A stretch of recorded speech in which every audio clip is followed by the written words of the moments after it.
Hello ವಿದ್ಯಾರ್ಥಿಗಳೇ, second P you ಸಿಯ first ಎಕ್ಸಾಮ್ಸಿಗೆ ಆಗ್ತಾ ಇದೆ. ಸರ್ ಗ್ರೇಸ್ ಮಾರ್ಕ್ಸ್ ಕೊಡ್ತಾರಾ? ಹಾಗೆ ಎಷ್ಟು ಗ್ರೇಸ್ ಮಾರ್ಕ್ಸ್ಗಳನ್ನ ಯಾವ ಸಬ್ಜೆಕ್ಟ್ಗಳಿಗೆ ಕೊಡ್ತಾರೆ, ಯಾವಾಗ ಗ್ರೇಸ್ ಮಾರ್ಕ್ಸ್ಗಳನ್ನ ಅನೌನ್ಸ್ ಮಾಡ್ತಾರೆ ಅಂತ ಭಾಳಷ್ಟು ವಿದ್ಯಾರ್ಥಿಗಳು ಕೇಳ್ತಾ ಇದ್ದಾರೆ. ಹಾಗೆ ಸೆಕೆಂಡ್ ಎಕ್ಸಾಮ್ಸ್ ಬಗ್ಗೆ, second P U C second exams ಬಗ್ಗೆ ಭಾಳಷ್ಟು ವಿದ್ಯಾರ್ಥಿಗಳು ಕೇಳ್ತಾ ಇದ್ದಾರೆ. ಸೊ ಅದಕ್ಕೆ ಮೊದಲಿಗೆ ನಾವೀಗ second P U C second exams ಬಗ್ಗೆ ಹೇಳೋದಾದರೆ, second P U C second exam ತೊಗೊಂಡ್ರೆ ನೀವು ಅದು ಇಂಪ್ರೂವ್ಮೆಂಟ್ ಎಕ್ಸಾಮ್ಸ್ ಅಷ್ಟೇ. ಸಪೋಸ್ ಏನಾದರೂ ಈಗ ಸೆಕೆಂಡ್ ಪಿ ಯು ಸಿನಲ್ಲಿ ಫಿಸಿಕ್ಸ್ ಮಾರ್ಕ್ಸ್ ಕಡಿಮೆ ಬಂದಿತ್ತು ಅಂದರೆ ಆಗ ನೀವು ಆ ಇಂಪ್ರೂವ್ಮೆಂಟ್ ಎಕ್ಸಾಮ್ ತೊಗೋಬೋದು. ಅದನ್ನು ಸೆಕೆಂಡ್ ಎಕ್ಸಾಮಲ್ಲಿ ತೊಗೋಬೋದು. ನೀವು PCMB Kannada English science students ಆಗಿದ್ದರೆ ಅಥವಾ ನೀವು ಯಾವ ಕೋರ್ಸ್ ಓದ್ತಿದ್ದೀರೋ ಎಲ್ಲ ಸಬ್ಜೆಕ್ಟು ತೊಗೋಬೇಕಾಗಿಲ್ಲ. ಫಿಸಿಕ್ಸ್ ಕಷ್ಟ ಆಗಿತ್ತು, ಈಗ ನಡೆದ ಫಸ್ಟ್ ಎಕ್ಸಾಮ್ಸಲ್ಲಿ ಏನಾದರೂ ಮಾರ್ಕ್ಸ್ ಕಡಿಮೆ ಬರುತ್ತೆ ಅನ್ನಂಗಿದ್ರೆ ಇಂಪ್ರೂವ್ಮೆಂಟ್ ಎಕ್ಸಾಮ್ ಅಂದರೆ ಸೆಕೆಂಡ್ ಎಕ್ಸಾಮಲ್ಲಿ ಒಂದು ಸಬ್ಜೆಕ್ಟ್ ಬೇಕಾದರೂ ತೊಗೋಬೋದು, ಅಥವಾ ಮೋರ್ ದೆನ್ ಒಂದು ಸಬ್ಜೆಕ್ಟ್ ನಿಮ್ಗೆ ಯಾವುದು ಎಷ್ಟು ಸಬ್ಜೆಕ್ಟ್ ಬೇಕಾದ್ರೂ ತೊಗೋಬೋದು. ಹಾಗೆ ಮಾರ್ಕ್ಸ್ ಕಾರ್ಡಲ್ಲಿ ಸಪ್ಲಿಮೆಂಟ್ರಿ ಅಂತ ಮೆನ್ಷನ್ ಆಗುತ್ತಾ, ಅಂದರೆ ಫೇಲ್ ಕ್ಯಾಂಡಿಡೇಟ್ಸ್ ಅಂತ ಮೆನ್ಷನ್ ಆಗುತ್ತಾ? ಯಾವುದು ಮೆನ್ಷನ್ ಆಗಲ್ಲ. ಮುಂಚೆ ನೀವು ಆನ್ಯಲ್ ಎಕ್ಸಾಮಲ್ಲಿ ಪಾಸ್ ಆಗಿದ್ದರೆ ವಾರ್ಷಿಕ ಪರೀಕ್ಷೆ ಅಂತ ಹಾಕೋರು, ಸಪ್ಲಿಮೆಂಟ್ರಿ ಆಗಿದ್ದರೆ ಪೂರಕ ಪರೀಕ್ಷೆ ಅಂತ ಹಾಕೋರು. ಈಗ ಅದು ಯಾವುದು ಮೆನ್ಷನ್ ಆಗಲ್ಲ, ಆನ್ಯಲ್ ಎಕ್ಸಾಮ್ ಅಂತಲೇ ಮೆನ್ಷನ್ ಆಗುತ್ತೆ. ಹಾಗಾಗಿ ನೀವು ಬೇಕಾದರೆ ಸೆಕೆಂಡ್ ಎಕ್ಸಾಮ್ಸ್ ಬೇಕಾದ್ರೂ ಬರೀಬಹುದು, ಬಟ್ ಯೋಚನೆ ಮಾಡಿ ನೆಸೆಸಿಟಿ ಇದ್ದರೆ ಮಾತ್ರ ಸೆಕೆಂಡ್ ಎಕ್ಸಾಮ್ನ ಬರೀರಿ. ಇನ್ನು ಈಗ ಬರೆದಿರೋ ಎಕ್ಸಾಮ್ಸ್ಗಳಿಗೆ ಗ್ರೇಸ್ ಮಾರ್ಕ್ಸ್ ಕೊಡ್ತಾರಾ?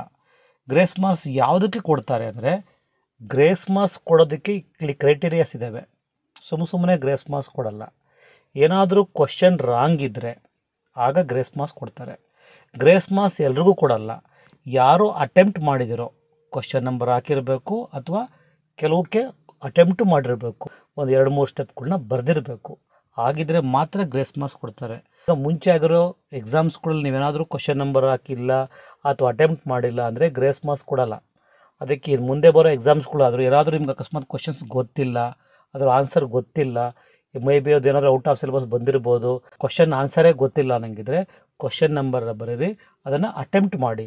ಅಲ್ಲಿ ಎಕ್ಸಾಕ್ಟ್ ಆನ್ಸರ್ ಅಂತಲ್ಲ, you have to attempt the answer, you have to attempt that question ಅಂತ ಕೆಲವೊಂದು 2-3 ಸ್ಟೆಪ್ನ ಬರೀಬೇಕು. ಆಗ ಗ್ರೇಸ್ ಮಾರ್ಕ್ಸ್ಗಳನ್ನ ಕೊಡ್ತಾರೆ. ಗ್ರೇಸ್ ಮಾರ್ಕ್ಸ್ ಕೊಡೋದು ಸ್ಟೂಡೆಂಟ್ಸ್ಗೆ ಗೊತ್ತಾಗುತ್ತೆ ಅಂದರೆ, second P valuation date announce ಆದಾಗ ಅಲ್ಲಿ ಸ್ಕೀಮ್ ಆಫ್ ವ್ಯಾಲ್ಯೂಷನ್ ರಿಲೀಸ್ ಮಾಡುತ್ತೆ. ಆ ಸ್ಕೀಮ್ ಆಫ್ ವ್ಯಾಲ್ಯೂಷನಲ್ಲಿ ಏನಾದರೂ ಗ್ರೇಸ್ ಮಾರ್ಕ್ಸ್ ಬಂದಿದ್ದರೆ, ಗ್ರೇಸ್ ಮಾರ್ಕ್ಸ್ ಕೊಡುವಾಗಿದ್ದರೆ ಅಲ್ಲಿ ಮೆನ್ಷನ್ ಮಾಡ್ತಾರೆ. ಅದಕ್ಕೆ ನೀವು ಸೆಕೆಂಡ್ ಪಿ ಯು ಸಿ ಎಕ್ಸಾಮ್ಸ್ನ ವ್ಯಾಲ್ಯೂಯೇಷನ್ ಅನೌನ್ಸ್ ಆಗೋವರೆಗೂ ಕಾಯಬೇಕು. ಆ ಕಾಲೇಜಿಂದ ಯಾರಾದರೂ ವ್ಯಾಲ್ಯೂಯೇಷನ್ಸ್ಗೆ ಹೋದರೆ ಟೀಚರ್ಸ್ಗಳು ಅವ್ರನ್ನೇ ಕೇಳಿದ್ರೆ ಹೇಳ್ತಾರೆ ಯಾವ ಕ್ವಶನ್ಸ್ಗೆ ಗ್ರೇಸ್ ಮಾರ್ಕ್ಸ್ ಕೊಟ್ಟಿದ್ದಾರೆ ಅಂತ ಹೇಳ್ತಾರೆ. ಅಥವಾ KCAB ಬೋರ್ಡಲ್ಲೇ ಅದರ ಸ್ಕೀಮ್ ಆಫ್ ವ್ಯಾಲ್ಯೂಯೇಷನ್ ರಿಲೀಸ್ ಮಾಡ್ತಾರೆ, ಆಗ ನೀವು ಚೆಕ್ ಮಾಡ್ಕೋಬಹುದು. ಅದಕ್ಕಿಂತ ಬೆಸ್ಟ್ ಅಂದರೆ ಯಾರು ವ್ಯಾಲ್ಯೂಯೇಷನ್ಸ್ಗೆ ಹೋಗಿರ್ತಾರೋ ಆ ಕನ್ಸರ್ಟ್ ಟೀಚರ್ಸ್ನ ಕೇಳಿದ್ರೆ ನಿಮಗೆ ಪರ್ಫೆಕ್ಟಾಗಿ ಗ್ರೇಸ್ ಮಾರ್ಕ್ಸ್ಗಳ ಬಗ್ಗೆ ಗೊತ್ತಾಗುತ್ತೆ.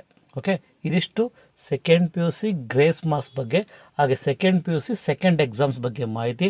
ಐ ಹೋಪ್ ನಿಮಗಿದು ತುಂಬ ಅರ್ಥ ಆಗಿದೆ ಅಂತ ಅಂದ್ಕೊಂಡಿದ್ದೀನಿ. ಇದು ಹೆಲ್ಪ್ ಆದರೆ ನಿಮಗೆ ನಿಮ್ಮ ಫ್ರೆಂಡ್ಸ್ಗಳಿಗೆ ಶೇರ್ ಮಾಡಿ.